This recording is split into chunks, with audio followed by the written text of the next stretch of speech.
We have mics on both the left and right aisles. And if you'd like to register your questions on paper, please do write them down. And we've got colleagues who will roam around the auditorium to pick up those questions. So I think all our discussants are very looking forward to your questions. Do you have a first one? Yes, please. Hello, my name is Faiza and I'm from MOIS. Very happy to be here, very honored to be amongst, as Dr. Naziruddin says, among friends from the Muslim and the Buddhist faith.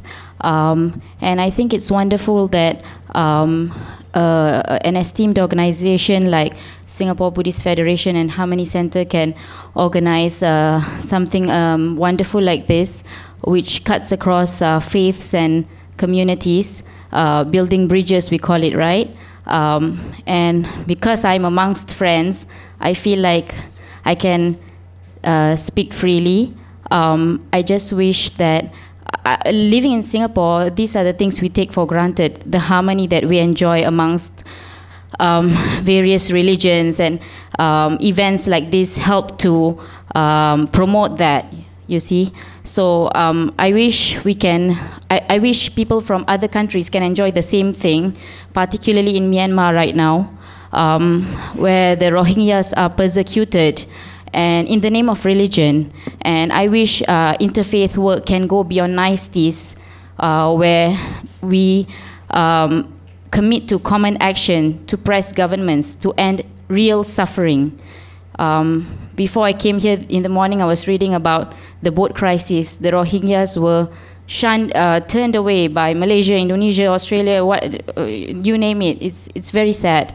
So I'm just affected by what I read, and I wish this is what people from other countries can enjoy, and I wish we can go beyond just discourse. Thank you.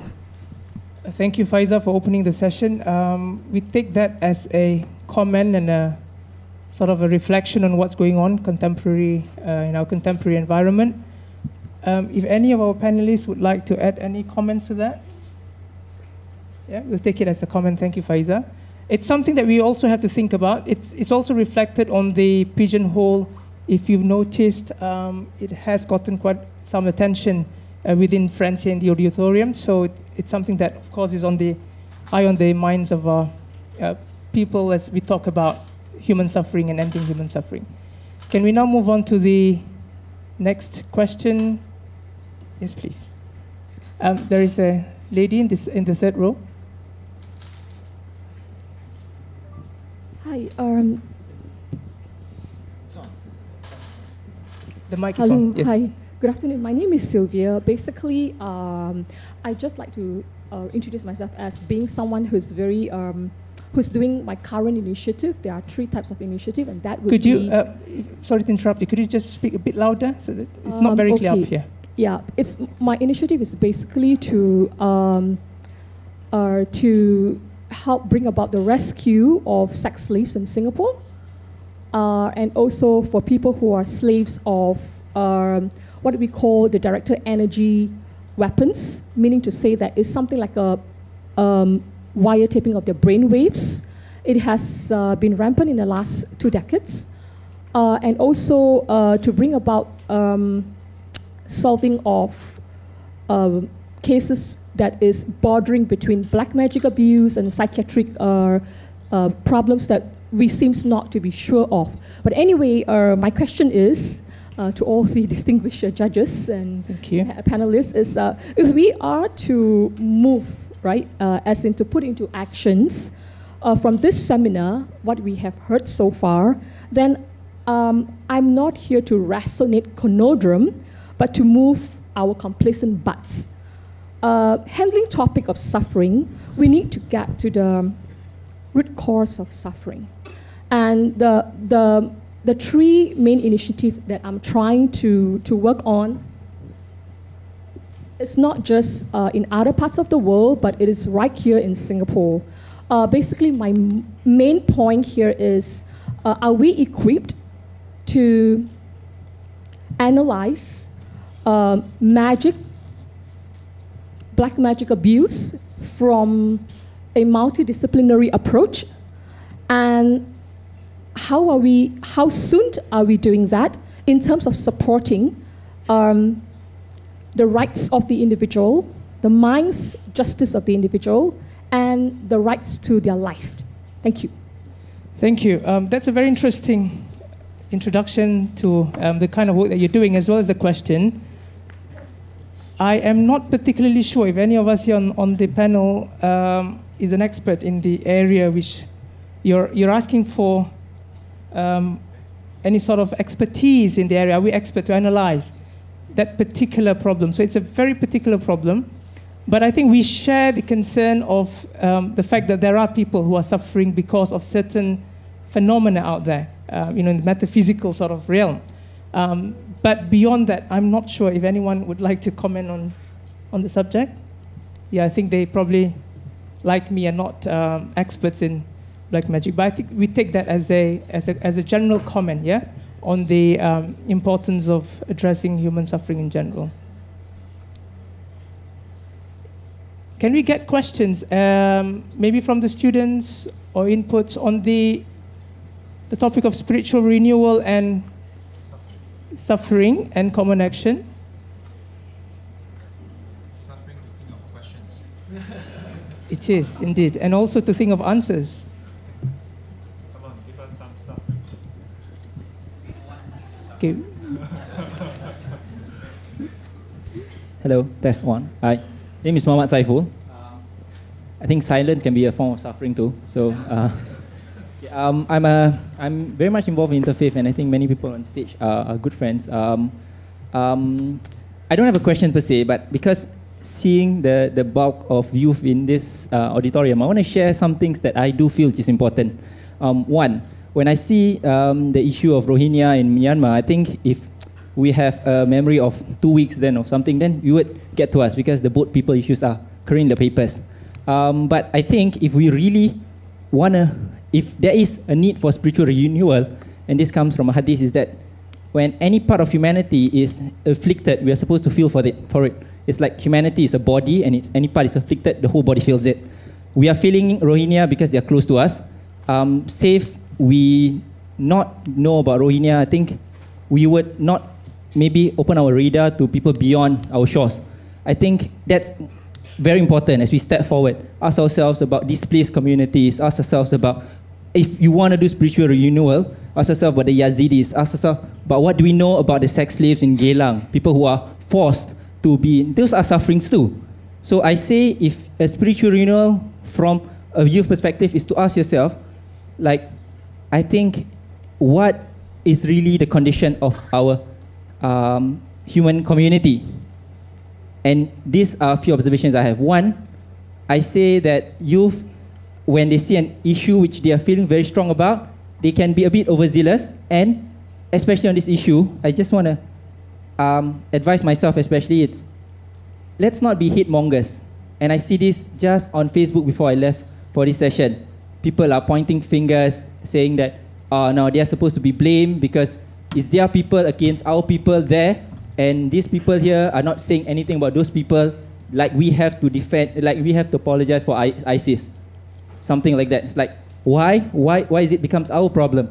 I say, let's not put a blanket, and that blanket usually is of hate. Yeah. I say we should really ask ourselves, we are here privileged to be amongst people of other faith, and the collective action, I can ask everyone, if you really want to leave this place better than it is, let's better our relationships. And if you can just do one thing, and I ask everyone to do this, it's to speak to someone who you think is slightly different than you in this auditorium. You guys might be from IMSAC, might be from Madrasah, from the Singapore Buddhist Federation Youth, whom I took the opportunity to speak to. It's to talk to them, ask them, build a stronger relationship before you leave this theaterette. If you can do that, at least, because I feel that's what is lacking. That we lack the human connection, that we blanket people with identities and all that. My last suggestion, this is more for the organizers and people who are working on this, talk about identities, and Prof. Eugene mentioned specifically about civic identity or the citizenship identity. MUIS did a project many years ago called the Singapore Muslim Identity. I was honored to be in the presence of Ustaz Naziruddin when he was sharing with the some of us in this very place. And I think maybe we should move forward to that. Is there a need for Singapore faith identity or people of faith in Singapore to have a collective identity? Yeah, that's my thoughts. Thank you. Thank you, Saiful, for some of the very sincere calls here from a young voice, which will touch our hearts. I think there are a couple of very important points that he has raised. One of which is really to begin with ourselves, to start with ourselves inwardly, not just look outwardly on all the problems out there and in our environment, but also to look at what we can do as individuals. And there's a very good suggestion of even here in the auditorium, you can begin with getting to know your neighbor, getting to know who sits next to you and build that friendship. And in the long run, it will sort of remove a lot of hate. So perhaps in this particular aspect, I'm quite sure some of our friends here might be able to comment and add further insights into this subject. May I offer this platform to anyone, please? Okay. We may begin with Ustazah Liana. Right? We will come back to you.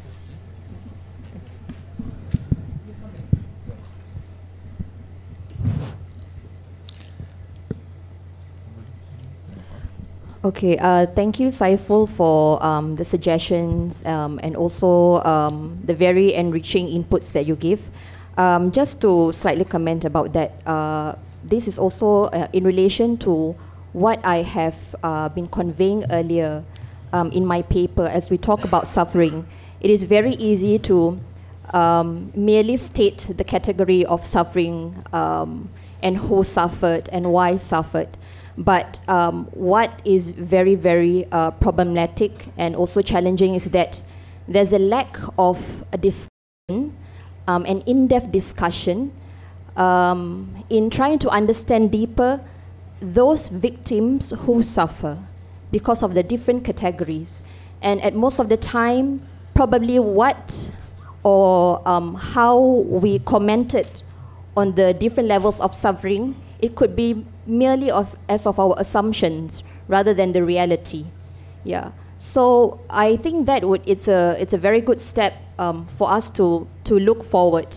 I mean, the terms like stereotypes, discrimination, it's not a new word, but oftentimes it is still recurring. It is still a problem that we still have to face today.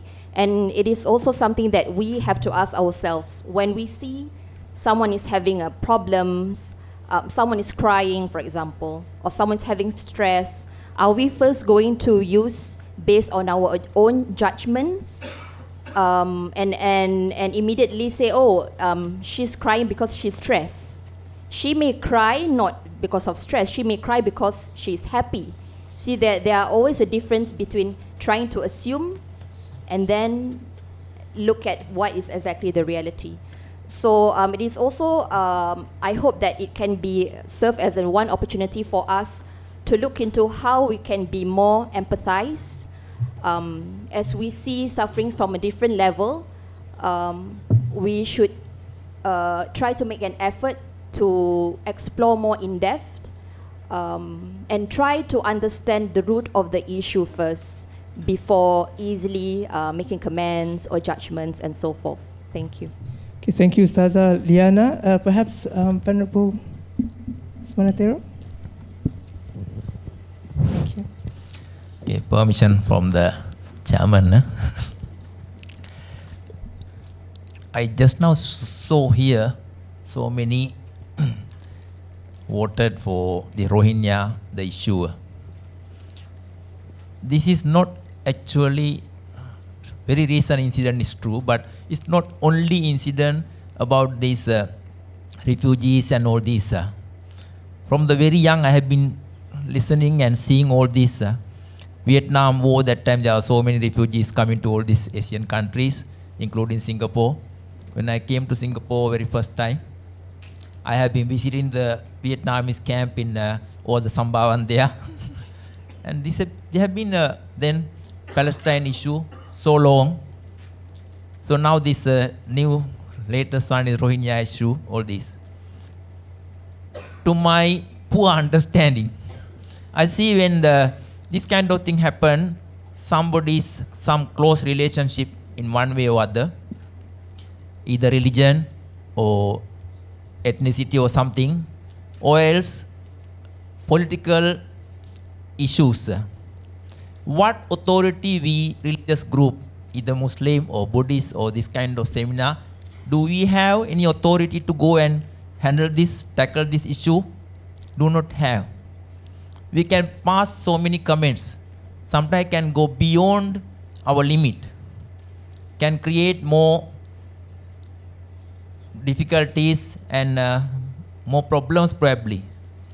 So therefore, we are talking about something within our ability, our limit, without going beyond. United Nations also don't have that kind of authority. When something happen in this area, United Nations also can come and say something. But something related to their side or their countries, I don't mention any country and name, but they also talk other way. So the problem going on, last time the refugees come from faraway places, those Russian Federation that time, going to land in Australia, they chase away, then they criticize. When come to Indonesia to land, they chase away, others criticize. Now Malaysia also involved, they are being criticized. Luckily this time nobody landed in Singapore yet. Therefore I think, to my understanding, we do not have such authority in our poor ability, our status to make a decision or take action. Therefore, innocently what we can do is just use our religious, spiritual prayers and say, okay, wish them all well-being and happiness.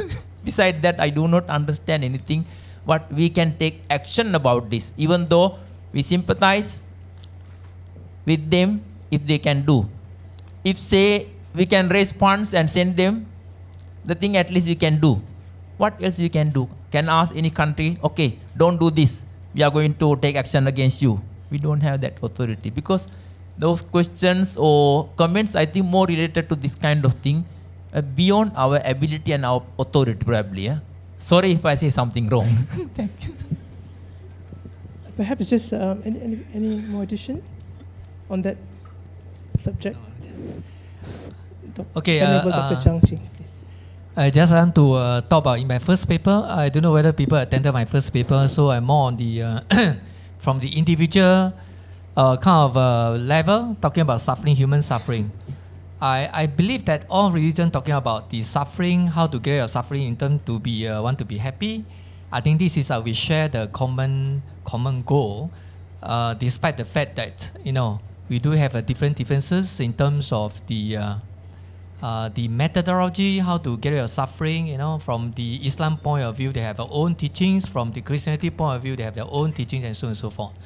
I think I'm talking more on the, of course, in my first paper, I'm talking about from Buddhist perspective.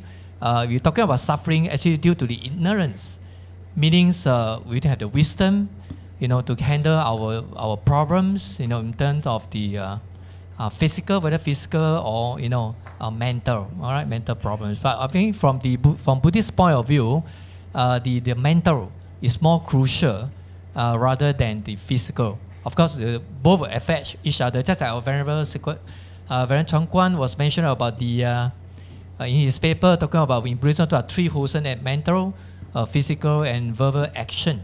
So as you know, mental is the main control, just like CPU in computer we talk about CPU is to control our physical and the verbal speech. So my point of view, we do have a different phase in Singapore. We do share the common thinking in terms of how to get rid of suffering, to want to be happy. So my thinking is we do have the differences in terms of the teaching, but the common action we can work together because this is our share the same goal in terms of the human suffering, right? So I believe that we still can work together. Actually, in my paper, we still can work together and to go further. You can have a different way of doing, but we can work together, all right? Because we share the common goal, right? How to get rid of human suffering.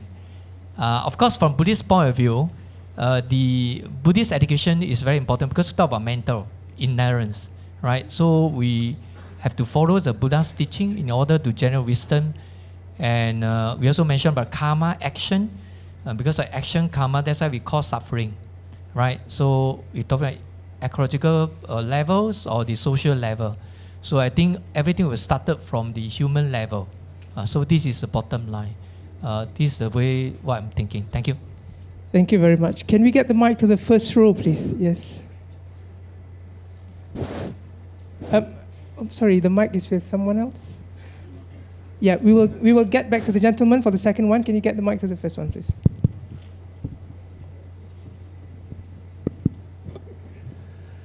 I'm Bishop Kee from the Council of Churches. It was quite enlightening for me, and I really appreciate this discussion on how, firstly, we can respond to sufferings that come our way, as well as working together to relieve suffering among those around us. Recently, I was listening to the interview of our Deputy Prime Minister at St. Gallen's conversation, and he mentioned something that struck me, and that is Singapore, given our limitations, we cannot take in a lot of these migrants. But one thing perhaps we can consider doing is, what can we do to help them so that they do not need to come out? I mean, that is one thing that causes us to be thinking. And when we think about it, we see that a lot of the sufferings were caused by what you call the irresponsible or selfish people who, for example, generally speaking, for business people, they want to keep their investment low. So while the workers want to be paid well, consumers, you want to buy your things cheap, but those who do business, they want to earn as much as they can. All right? But how can we collectively help to communicate this to the people that it's not just about us? I like your tagline. It's not just about us, but what is just. All right? How can we support, for example, business that have good, fair practices versus those who are exploiting others? How can we invest in business who are responsible and ethical versus those who are not? And how can we help countries who are struggling with various issues, and many of their people are migrating all over the world to try to get jobs and often being exploited, to go in and help them develop in such a way whereby they can have means to live without having to leave their home or elsewhere.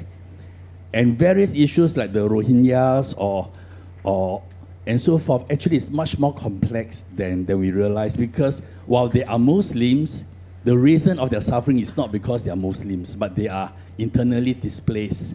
All right, just like in Sabah, you have people without IC or ID, and therefore they could not get proper jobs, and often they are exploited. And there are these all over the place. But how can we work together to help to relieve this suffering? Thank you. Thank you very much, Bishop, for the very insightful reminders and also some of these very difficult questions. Some of these, I think, have been discussed in some the previous papers. I mean, Mr. Zalman talked about consumerism and how we could, using that particular approach, to effect change and relieve some of these sufferings. If you would like to comment. Thank you. Okay. I think something that we discussed during the second session was something about one of the things that we discussed at the second session is about how do we adopt ethical consumer practices, for example. I think this is something which is not as much practiced in this part of the world, but as is very much happening in many parts of the Western world. So I think these are areas where we can learn and try to identify how we can, there has to be some kind of collaboration between the different entities, the different bodies which can identify these common areas of concern. Because I think in the nature of how we do things in Singapore, I think faith communities are very much still limited to within our own, more at the level of worship, at the level of areas where we are limited to our own communities. But I think there can be opportunities in future, when we have expertise and we have people who can understand how some of these things work. I think these are the things that we can consider. I think in terms of, for example, in terms of how we consume certain products, for example, these are areas that we can learn and ensure that we understand the whole value chain in terms of how some of these things are being produced or being consumed. So this is where I think we can try to emulate some of the learning points from other parts of the world. Similarly, for which I think Bishop Tariki has mentioned about what's happening in other parts of the world. I think the problem is many times we look at some of these issues purely from maybe just looking at the religious lens, but many of these things involve other factors, and it is and involves political or even other considerations. And this is where I think when we educate our respective communities, we need to expand the way we try to understand some of these issues, and give and explain to them the nature, the complexity on how to address, to understand some of these issues. So these are things that within our own circle of influence, I think we need to be able to focus more on that, and rather than purely just giving statements without really addressing some of the more concrete things that we can do within our own respective capacities. Yeah. Thank you, Mr. Zalman. I think it's an important point about education. I mean, we do a lot of work with curriculum, teaching our young. So this is where these are very important platforms and avenues that we could expand the kind of understanding that our younger generation have on some of these issues. I mean, we don't only now talk about carbon footprint, we need to talk about eco footprint and all those sorts, so that there is a lot more awareness in our young. That's one way that I think in the long run we can really affect change. Thank you very much. Can I now have a show of hands as to how many more questions we have? We probably have about 5 to 10 minutes. Can I just see a show of hands, please? Could you raise your hands a bit higher? A bit more energy there? How many do you see? 4 questions. Okay, shall we give all 4 a chance? And probably we'll have to stop there because we are running out of time. But we will take all 4 questions. And because you're the last 4, and because we're running out of time, please keep your questions or comments very concise, please. Thank you very much. Bismillah. Okay, peace be upon all of you. Okay, my name is... We can hear you. Just speak a bit louder. Okay, my name is Alfa. I'm currently a student at Madrasah Al-Junaid Al-Islamiyah. Okay, now my question is regarding the human suffering. Okay, as we know that human suffering can be a lot of things, but one of them is racial abuse or maybe religious abuse. More importantly is Islamophobia that is currently happening in America or in Australia. Okay, how do we as the community, or how do we help those who are being abused, rather being abused by those who have Islamophobia or those are Islamophobic? How do we break the stereotype that, oh, Islam is all about war, it's all about blood and war and all of those really that doesn't really show the true Islamic value. So how do we show that Islam is actually a religion of peace, it's not a religion of blood, war, and all those sort of things? So I would just like your views on how do we do that? Thank you. Thank you. If we had time, I would also like to ask you, how would you actually do it? But we don't have much time, so I'm sorry. We might come back to you after the session. The second one, please. Can we move on to the second one very quickly? Shireen, yes, please go ahead. Assalamu alaikum and peace be upon everybody. I'm Shireen from Muiz. Actually, I don't have a question. I have 3 points. I'll make them short. 3 points within 1 minute, please. Okay. Because we talk about common action and the understanding is we collectively have to have a common action together. But I wanted to just make this difference that rather than us collectively doing something common, what we can do is maybe understand that people are going through suffering, be kind on an individual level to the person next to us, to the stranger, to our neighbor, and to those who inflict suffering. When you see people who are Islamophobic or people who are, I don't know, kicking cats or something, I don't know why. But what we can also do is extend compassion even to those people who inflict suffering, because they themselves are imposing suffering upon themselves. They just don't know it. They're just ignorant. So here are 3 things that we can do as a form of common action on an individual level. Understand that everybody's suffering.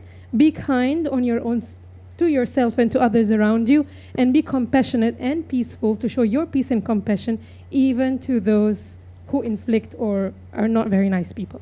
That's all. Thank you. Well done, Shireen. 1.5 minutes. Thank you. The third one, maybe the gentleman. Yes, in blue. Thank you. Assalamu alaikum wa rahmatullahi wa barakatuh. So I would like to know, may you who introduce is yourself, responsible? please, if you don't mind, introduce yourself. Yeah, my name is Muhammad Akram. I'm Arabic teacher in Dubai.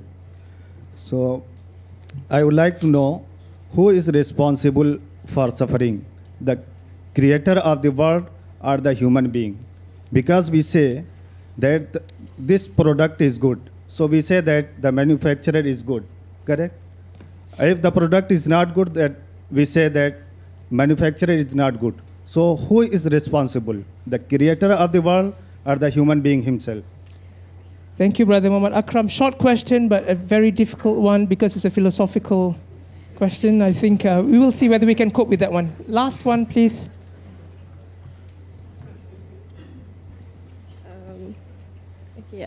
My name is Umaira and I'm from Madrasah Al-Junaid Al-Islamiyah.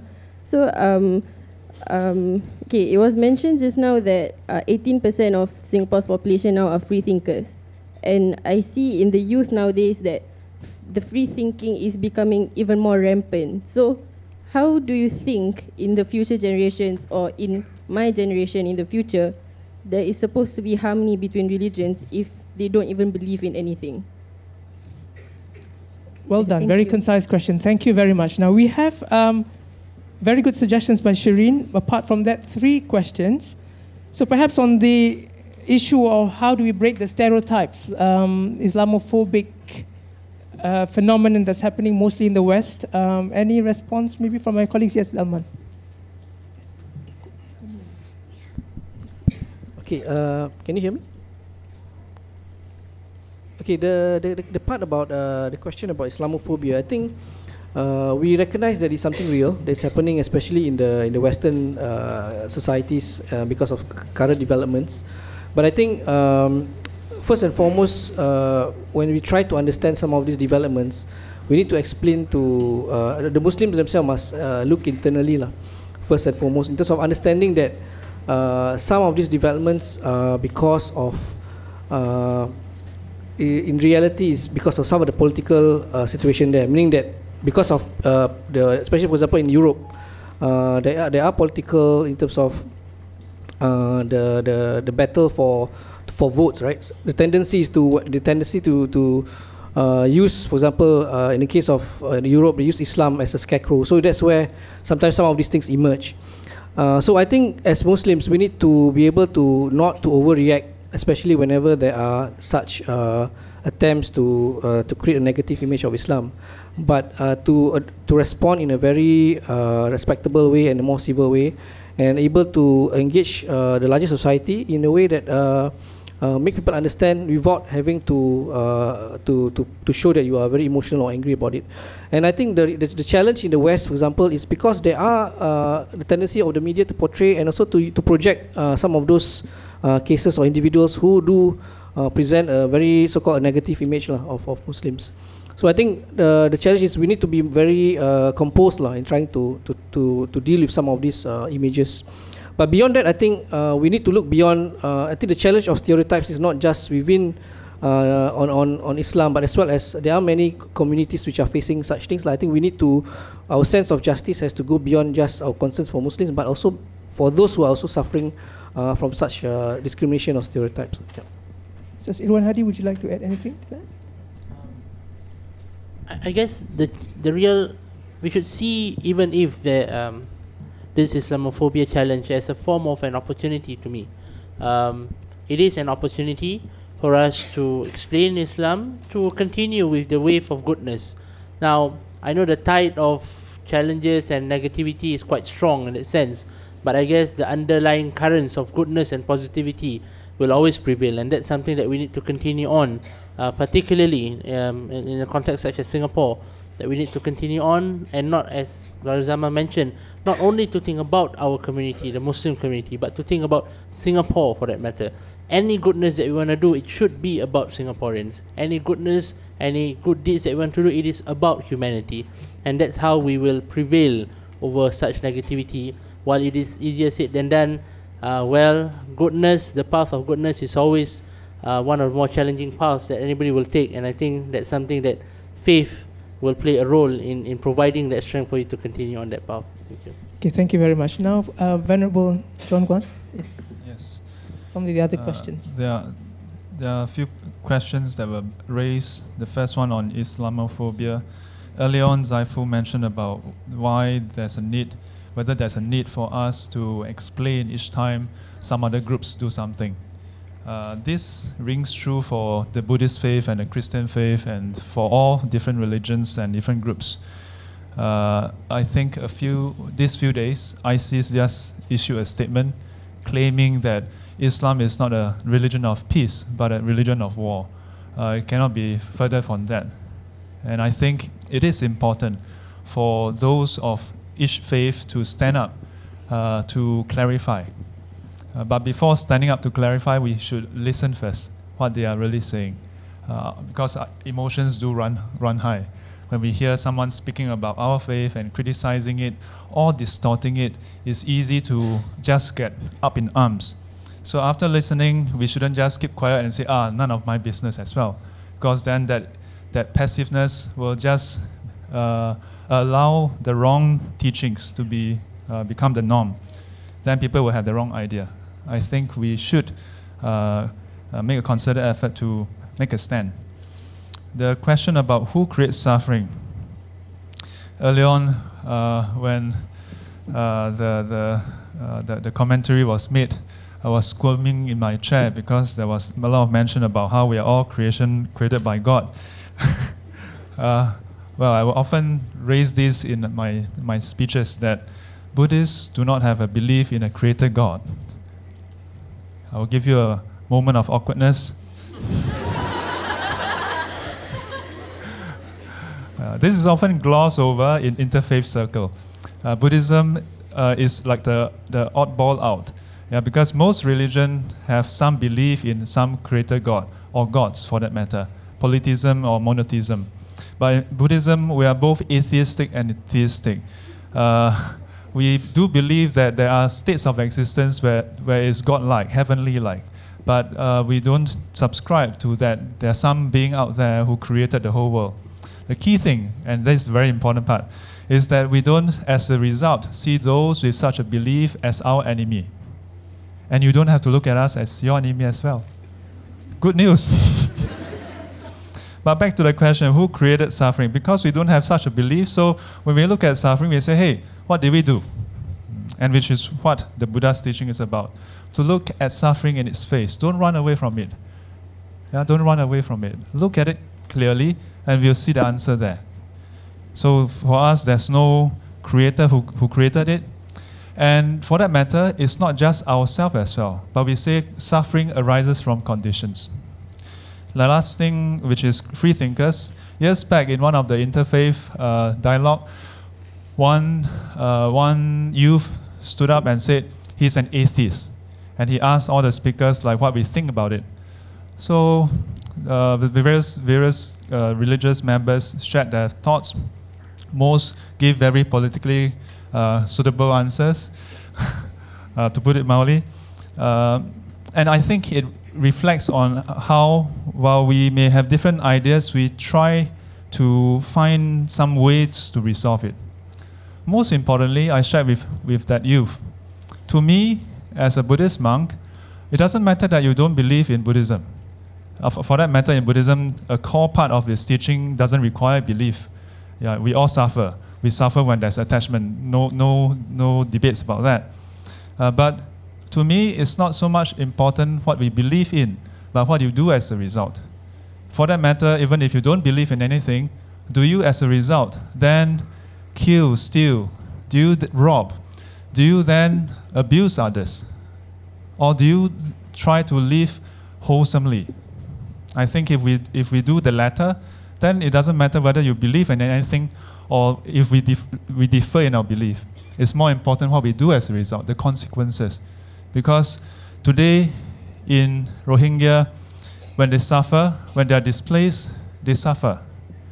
Today in Nepal, when there's an earthquake, does it matter what they believe in? No.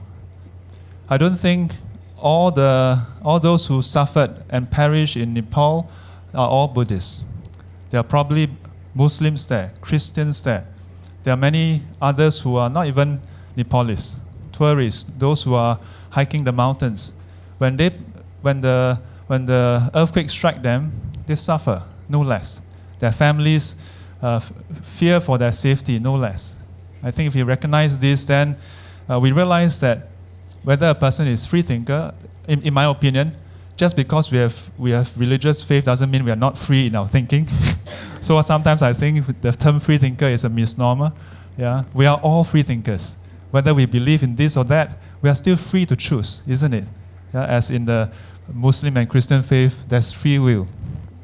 So regardless of what we think, free or not, what we believe, I think it's the actions that we take that is more important. Thank you and have a nice day, unless you have other plans. Thank you, Venerable. We are not done just as yet. A little bit more. I think there was a very good question, the last question, which Dr. Eugene Tan also touched on in his commentary about inviting those who do not affiliate themselves with any faith into this sort of dialogue.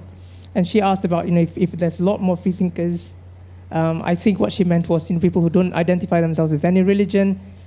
So where do you have the dialogue then? Because the number of religious people are a lot lesser. So could you want to comment on that one? So I'm aware of time. But Umia, I think that's a very good question, your 18% question, right? I think one is to recognize that they have the autonomy, right? They have the will to decide whether they want to believe or not to believe. So I think that's important. The Constitution talks about freedom of religion, but I also believe that people have the right to choose freedom from religion, right? To be free from religion. So I think, by showing respect for their choice, I think, you would have made that first attempt, to engage them, to dialogue with them. Two is, I think, to explain your faith, right? Not with any sense of wanting to convert or to prove that, that his or her position is untenable, but rather to explain, why you believe in what you believe. I think that's important, and as Venerable said, it's also about action, right? By action you show that people of faith, that there is something that drives them, that motivates them to do something higher. And my last point is, try to seek commonalities, right? There are still many things which you share with your friend who may not believe in any faith. And I think we need to focus on what are the similarities, the commonalities, rather than to let the differences, divide us. If you look hard enough, you will find differences. Right? Even people of the same faith, right? You will find enough differences. But I think we don't make enough effort to try to find commonalities. Right? So continue to reach out. Thank you, Dr. Eugene. Thank you, everyone, for your comments and questions. I think we will end this session right now. I do apologize for not being able to take on more questions because we are running out of time. And also, if you have not satisfactorily answered or responded to your questions, some of them we're not able to because, like mentioned earlier, we're not the experts in those areas. But we also thank you for your comments and some of the very practical suggestions that have been said about things that we can do almost immediately right now in the auditorium and as you step foot out of the auditorium after the event. I wish to end here, as I had started with our sacred scriptures, again, to echo Dr. Eugene Tan's point about commonalities. There's a lot in common. The Buddha taught in his noble eightfold path, or the enlightened eightfold path, to borrow Venerable Chuan Guan's term, that we must have the right intention, the right effort, and the right action. And in Islam, you have the niyyah and the amal as-salih, like in the Quran in Surah 9, verse 105, and act, for Allah will see your actions, your deeds, your good deeds, and so will His messenger and the believers. And also in Christianity, you have the emphasis and importance on faith and works in the life of a believer. So with this, I'd like to end this session. Thank you very much, and please join me to thank all the panelists up here. We have had a lot of wisdom from them.